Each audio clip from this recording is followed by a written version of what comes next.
এমন একটা home remedy যদি বাসায় বানানো যায় তাহলে আর আজীবন ফেস ওয়াশ কেনার কোনো প্রয়োজনই নেই। আসসালামু আলাইকুম, কেমন আছেন সবাই? আজকে এমন এক ফেস ওয়াশ বানাবো যেটা একই সাথে আমাদের স্কিনে তো ব্যবহার করা যাবে, সেই সাথে আমাদের ফুল বডিতেও ব্যবহার করা যাবে। তো আজকের পর থেকে কেমিক্যাল যুক্ত ফেস ওয়াশের বিদায় হয়ে যাক, আর বাসাতে এরকম সুন্দর একটি ফেস ওয়াশ বানিয়ে ফেলুন। আর এই ফেস ওয়াশ বানাতে কিন্তু তেমন কিছুই লাগে না, আপনার হাতের কাছে থাকা জিনিসগুলো দিয়েই ফেস ওয়াশটা ইজিলি বানিয়ে ফেলা যাবে। তো এখানে আমি রাইস ফেস ওয়াশ বানাবো, সেজন্য আমি এখানে 3 টেবিল চামচ চাল নিয়ে নিয়েছি। চালটাকে আমি ওভারনাইটের জন্য ভিজিয়ে রাখবো।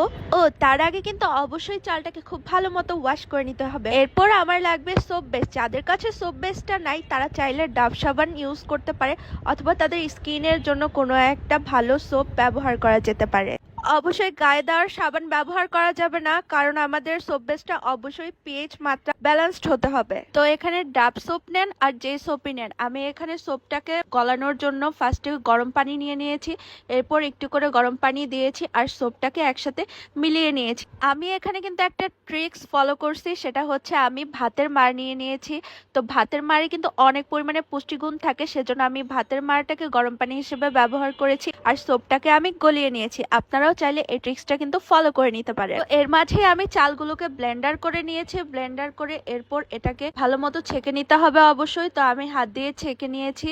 তো আমি আমার পরিমাণ মতো বানাইতেছি, আপনারা চাইলে আপনাদের পরিমাণ মতোই বানায় ফেলতে পারেন।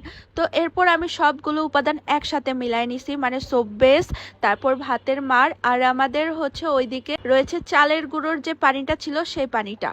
তো এখন এই সমস্ত উপাদানগুলোকে আমি ব্লেন্ডার দিয়ে খুব ভালো মতো ব্লেন্ড করে নিব, কারণ আমাদের সোপ বেসটা ঠিক মতো কিন্তু গলেনি। তো এখন আমি এটাকে ব্লেন্ডার দিয়ে একদম মিক্সড করে ফেলবো, একদম কোনো প্রকার দানা ভাব থাকবে না, একদম স্মুথ হবে। এখানে চালের গুঁড়োটা ব্যবহার করেছি কারণ চালের গুঁড়ো ন্যাচারাল এক্সফোলিয়েটর হিসেবে কাজ করে এবং আমাদের মৃত কোষগুলোকে সরিয়ে ত্বককে ফর্সা ও মসৃণ করে তোলে। আর এখানে সোপ বেসটা আমাদের হচ্ছে ত্বককে পরিষ্কার করবে, কিন্তু স্কিনের কোনো ন্যাচারাল অয়েলগুলোকে নষ্ট করবে না। তো আমার ব্লেন্ডার করা হয়ে গিয়েছে। এ পর্যায়ে আমি এখানে মিলাবো ক্যাস্টর অয়েল। ক্যাস্টর অয়েল কিন্তু আমাদের স্কিনের জন্য অনেক অনেক গুণাগুণ সম্পন্ন একটি তেল। এরপর এখানে আমি টি ট্রি অয়েলটাও মিশিয়ে নিয়েছি, কারণ আমি একটু এসেন্স চাচ্ছিলাম যাতে একটু সুন্দর স্মেল হয়।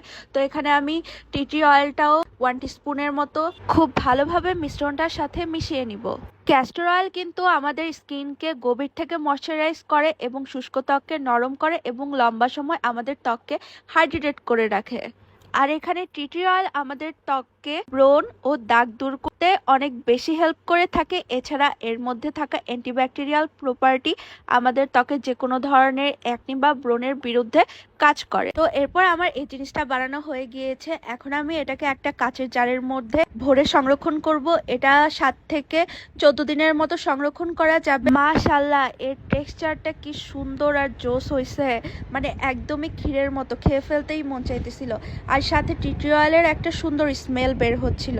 তো এটা আমি এখন আমার স্কিনের মধ্যে আপনাদের সবাইকে অ্যাপ্লাই করে দেখাবো স্কিনে এটা কতটুকু ভালো কাজ করতেছে। তো আমি এখানে আমার হাতের মধ্যে একটু করে এই ফেস বডি ওয়াশটা লাগিয়ে নিলাম, তারপর আমি একটু পানি দিয়ে আমার স্কিনে এবং আমার হাতের মধ্যে খুব ভালো মতো অ্যাপ্লাই করে নিচ্ছি। এটা খুবই জেন্টলি করতে হবে যাতে আপনার স্কিনের কোনো ক্ষতি না হয়। তো আমি এরপর আমার স্কিনটাকে খুব ভালো মতো ধুয়ে নিচ্ছিলাম। মাশাআল্লাহ, এটা কিন্তু অনেক বেশি ভালো কাজ করছে, মানে আমার স্কিনে অনেক ভালো মতো স্যুট করছে। তো আপনারা লাগানোর সময় অবশ্যই প্যাচ টেস্ট করে নেবেন। সব কয়টা ভিডিওতেই বলি প্যাচ টেস্ট করা খুবই জরুরি, কারণ আমার স্কিনে যেটা স্যুট করছে আপনার স্কিনে সেটা স্যুট নাই করতে পারে। তো আজকের ভিডিও এই পর্যন্তই।